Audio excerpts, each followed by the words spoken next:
Hello, hello, hello! How are you, Psyches?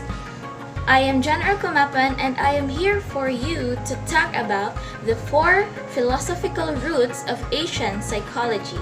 So, the four philosophical roots of Asian psychology is Confucianism, Buddhism, Taoism, and Hinduism. If you want to learn more, just keep on watching. And for the first one, what is Confucianism?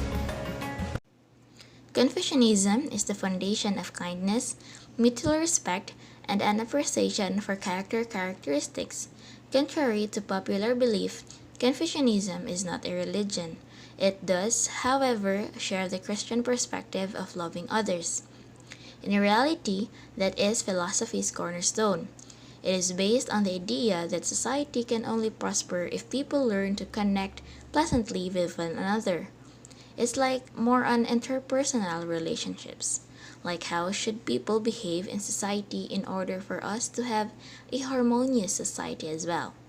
In Confucianism, there are five basic relationships: father and son, husband and wife, elder brother or sibling and younger, ruler and minister or subject, friend and friend. These five basic relationships are the natural social relationships that fundamentally establish a human social life. Second, what is Taoism? Taoism or Taoism is about the Tao. This is usually translated as the way or method. The Tao is the ultimate creative principle of the universe. All things are unified and connected within the Tao. Taoism promotes achieving harmony or union with nature, follow the way of nature, like everything will just come based on nature. In Taoism, there is what we call wu wei, or not doing, which means to adapt the circumstances, to let things happen and not to interfere, or commonly known as go with the flow perspective, or like water personality. Sometimes what makes us stress or what makes our mental health at risk is that the way we react, the way we respond, and the way we push ourselves for the things that we cannot do. Why we keep on aiming high, why we keep on competing, especially these days. There are a lot of individuals who are very competitive in every aspect. And why not just do it in your own way?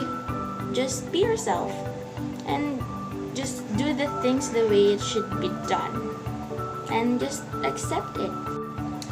Honestly, this topic is one of my favorite topics in culture psych since after I heard and understand about this topic, it's like a big slap for me. Since I tend to doubt myself from time to time, like every time I did something, I think it's not enough. But by the help of this topic, it reminds me a lot that just to go with the flow and follow the water personality and accept whatever things that you may experience or you may have and move on. Stand up and move on. But it doesn't mean that you're not allowed to have your goal or to dream big. It's good to have goals as well, to aim high, but it's good also to be realistic or just be true to yourself so that you won't have a hard time to accept the things that might happen to you. Third, Buddhism. Buddhism is a faith that was founded by Siddhartha Gautama, or commonly known as the Buddha. Buddha is considered an extraordinary man, but not a god. The word Buddha means enlightened one. The path to enlightenment is attained by utilizing morality, meditation, and wisdom. Buddhists often meditate because they believe it helps awaken truth. Buddha's most important teachings, known as the Four Noble Truths, are essential to understanding religion. So, what are the Four Noble Truths? The Four Noble Truths are: the first one is dukkha, which means suffering exists or all beings experience pain and unhappiness during their lifetime. Second, samudaya. There is a cause of suffering, or the origin of pain and misery is due to a specific cause. Third, nirodha. There is an end to suffering, or the cessation of pain and suffering can be achieved. Last one is magga, which means to end suffering, or the method we must follow is the Eightfold Path, that is, the right understanding, the right thought, the right speech, the right action, the right livelihood, the right effort, the right memory, and the right mindfulness. This teaching begins with the analysis of the concept of pain, misery, and suffering that we all experience, and the source of which is the desire we have within us. Due to our desire and in order to feel safe and secure, we constantly strive to gain experiences and objects that create pleasant feelings. We avoid anything that causes us pain and tries to steer the circumstances and people around us in the direction we want.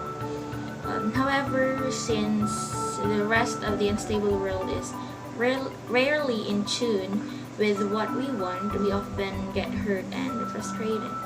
For the fourth one is Hinduism. Hinduism is a Western term that refers to the diverse religious and cultural traditions stemming from the Vedas, the ancient Sanskrit writings of India. Followers themselves often prefer the term Sanatana Dharma, or the eternal religion, indicating belief in universal and everlasting truths. The tradition, therefore, has no clearly definable beginning, though scholars date it back more than 5,000 years. Hinduism, we can say with certainty, has no single founder and no common set of beliefs and practices. The underlying signature of a human being is not bound by the body or the mind. Beyond both of this is the soul spirit, or the spark of God. The spirit is present in both ourselves and everything we perceive. All beings and things are, at their core, at this pure or divine spirit, full of serenity, pleasure, and wisdom, and eternally joined with God. And that's all for today, guys. I hope you've learned something from the four philosophical roots of Asian psychology. And I think it's time for me to say bye-bye now and see you again on my next vlog. Thank you, bye!